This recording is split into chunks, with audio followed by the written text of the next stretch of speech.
سب سے بڑی نعمت یہی ہے کہ اللہ تبارک و تعالیٰ ہدایت سے سرفراز کر دے۔ اگر انسان کے پاس ہدایت نہ ہو تو اس کے پاس دنیا وما فیہا کی جتنی مرضی بڑی سے بڑی نعمتیں اکٹھی ہو جائیں، وہ اس کو نفع نہیں دے سکتی، اس کو کامیاب نہیں کر سکتی اور اسے حقیقی سکون نہیں دے سکتی۔ فرعون، نمرود، حامان، شداد، ان کے پاس دنیا کی کون سی ایسی نعمت تھی جو موجود نہیں تھی، لیکن اس کے باوجود انہیں اندرونی سکون نہیں تھا۔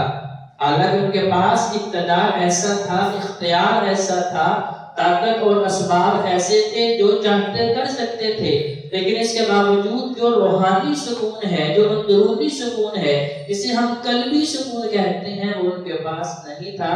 اس کی وجہ کیا ہے کہ اس ہدایت سے وہ دور تھے، اس سے محروم تھے، ان کے پاس وہ ہدایت والی نعمت نہیں۔